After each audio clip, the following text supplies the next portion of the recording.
right side in the field of 5. He is our tournament leader. 13,000 to the winner of this one match. It could be hidden in a secret partition of RAM. It's brilliant. I'm gonna go to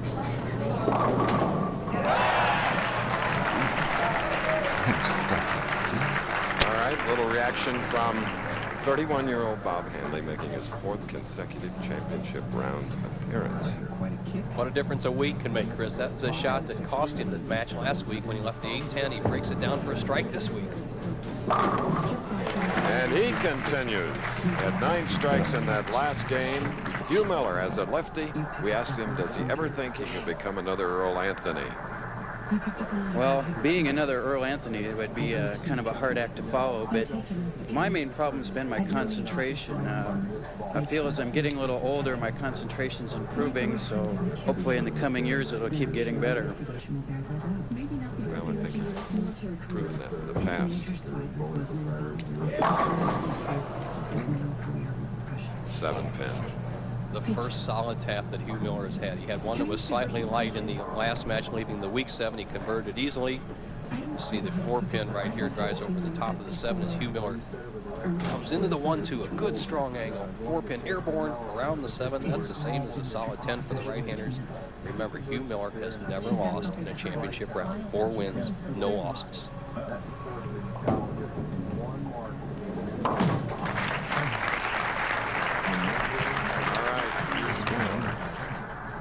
Strike for the spare in the 2nd, and now Bob Handley, the tournament leader, shooting in the 2nd with a strike up. And a player who has never lost as the tournament leader. He's lost a few preliminary matches, but when he's number 1, he's never tasted defeat. 2 undefeated players out there in the same situation.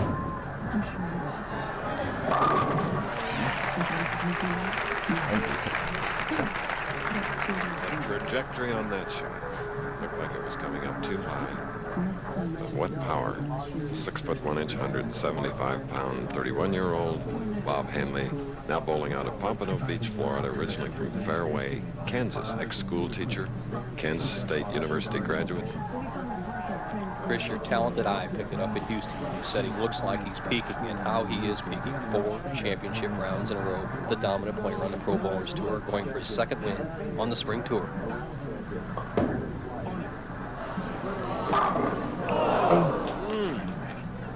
Solid 9. Can you believe a 9-pin? There's a certain reciprocity in this game, Chris, and he got a real good break in the first frame where the ball went light and he tripped out the 2-8-10. Here, as the tracer shows you, the big hook of Hook and Bob Handley cuts right through. Solid 9. That's a bad break. Now watch the pin action. The ball hits the 1-3 and normally deflects off the 5 into the 9. Handley, too much power. Pin's not enough resistance.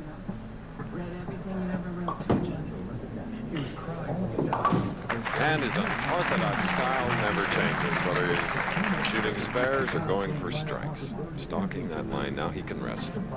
As Hugh Miller, who won the last match over Jim Poulos, 257 to 241, spare working, shooting in the 3rd frame. I told you. I was Just powerful strikes, and you're getting it from both sides.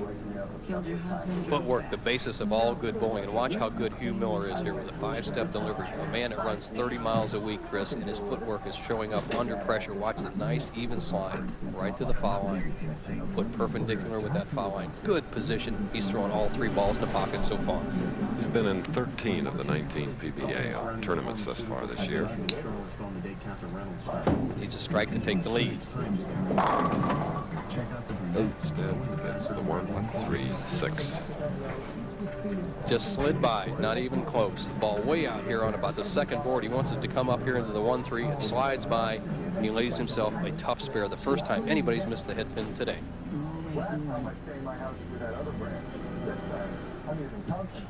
Only Constant Townsend Dexane contains Townsend water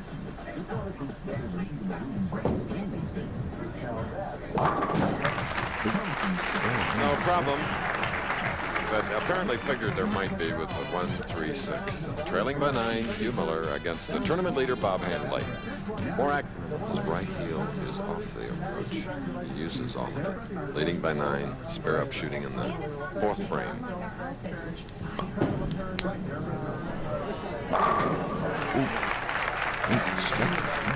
When the line is right, it's absolutely beautiful. We asked him how he developed his unorthodox style. Well, back in junior league days, one week I was throwing the ball real straight, and I was hitting the pocket and not getting any strikes. So after the league was over, I started trying to turn the ball and get the ball to hit instead of deflect, and that was 16 years ago, and I keep working on it ever since. It used to be unorthodox, Chris. Today, I think it's getting contemporary when you see some of the young players come out on the tour. All right, he has double now, Bob Handley. And Hugh Miller, who won that semifinal game over Jim Polis, 257-241. Miller taking no time.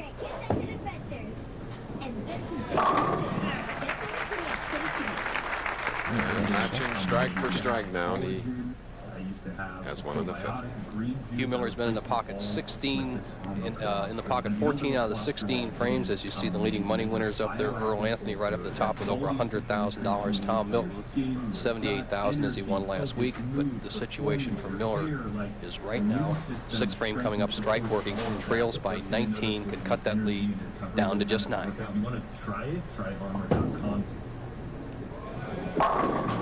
And he gets that must strike in this final match. 13,000 to the winner, 7,500 to the runner-up. Bob Handley, like Custer fighting off the Indians, Chris. Only 9% of the right-handers in the finals. 61% of the championship finals, the 24-man, composed by left-handers this tournament. But yet they still can't catch up with this great bowling of Handley.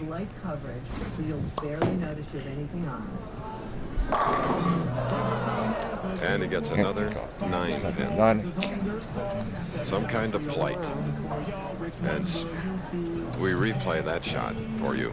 Watch this shot. Only a tremendously powerful ball could even initiate this into the pins. The 1-3. Now everybody's ball except for Handley's deflects back to the 9.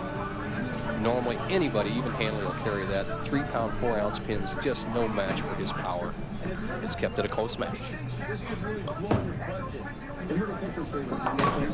Gets it. Let's replay a profile view of the right-hander. Watch how he gets that ball in good position. 5-step, he stalks it, Chris. You put that word on him, but watch the top of his swing, the cuffed wrist, completely cuffed. It's almost like he didn't have his thumb in the ball. Then the initiation of the powerful turn with the wrist. Most people think the hand goes around the ball. It goes through the ball. Tremendous wrist action. The best in bowling today. Maybe she hired a contracts player. What about the partial prints in Reynolds' kitchen? Came up with 80,000 potential hits. Kind of trying to narrow it down to people who might have had access to the army base. Leaving a 2-pin on the left lane. Are you sure?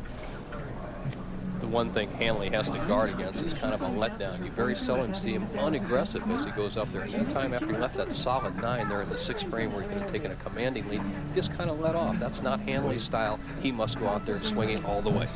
Because he opened with a double.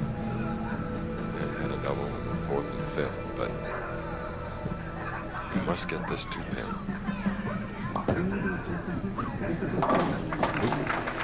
A lot of speed on that shot. We're in Tucson, Arizona. We mentioned the home of some 500,000 inhabitants. We forgot to mention it's also the home and has been a long-time home of the Papago and Yaqui Indian tribes. What if Stephanie knew about the affair? And now, Hugh Miller has strung 3. Maybe she wants to frame. Takes the lead with that hit, Chris. Leads by 3 pins. A turkey working. The man has never lost a match on a championship round or on television. And the scoring has been fabulous today. The field has averaged 234 for the first 6 games. The last 4 games, Chris, a fabulous 251 average. That's what we've expected. And it pleases the general manager here, who used to be out on the tour, Pete Tontis. I'm sure after his ailing mother, Anthea, is watching in Leroy, New York.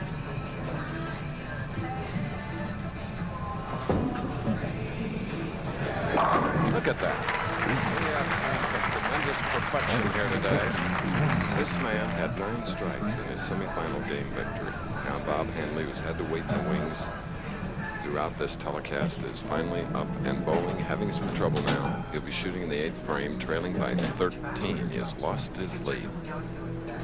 Has to get aggressive again. The man who has never lost from number 1, bowling a player who has never lost ever. I found a program where you have to run it creates the password. Another break. And it deletes it when you turn it on. Wireless microphone. With disdain, he says another break. A swish in 710. He had that in Denver last week, which was his downfall. He left a swish in 710, a wall shot 810. Look at the 5-pin being driven straight in front of the 7. The 6 lays down in the channel. Just too much hook and too light a pin for that ball. He might go for it. The DF speed on that shot, trying to bounce it off the back. Over to the 7-pin, it failed.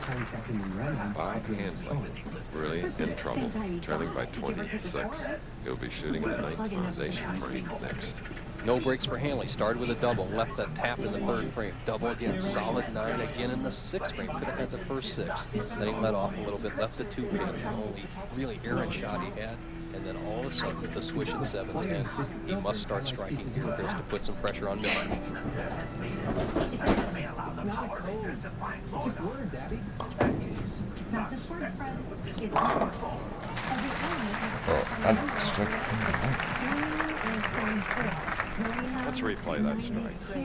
And gallium 30. Not quite as much hook. You'll see as the action line tracer shows you, it goes out over the 3rd arrow. Then not quite out to almost the channel as we saw in the switching 710. He only went to about the 5th board that time. Back solid in the pocket. He's still in the match. Has this ability to know when I found something. Oh, 3, 5, 6, 4, 5. The bowler from Everett, Washington.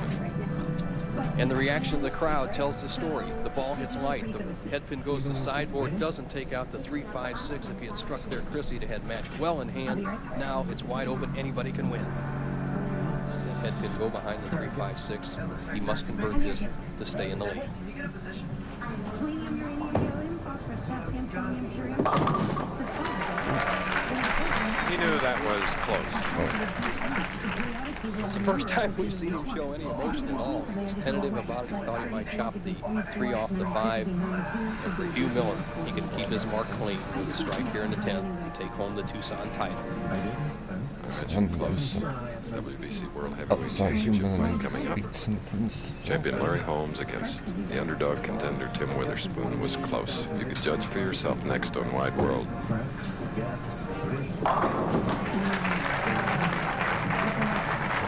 Raises his hand in the victory, Chris. All he needs on 2 balls and 8 pins. Mr. Cool under pressure, Hugh Miller, the first emotion he's seen all day. Throws a ball solid in the pocket. People ask, where should I go when I just need a mark? There's where you go, where they live, solid in the pocket. Look at him talking about it. Very confident look on his face. 8 pins on 2 balls, needs a winner. And a winner indeed on television championship round appearances. This man has won all 5 of his matches. Now that's incredible. But he's averaged well over 230. Went into 228 average today for 3 games. He's bowled a 250 and a 230 game. Has to up that average to over 230. Sensational. The ease of a winner. Comes through with another strike, closing with 3 in a row, with a spare in the 9th, and prior to that 4 in a row, a 237 for the Tucson. He's a good winner of this fine championship. There's Pete Tontos with the mustache, general manager, former touring pro. Beautiful shot, but too late.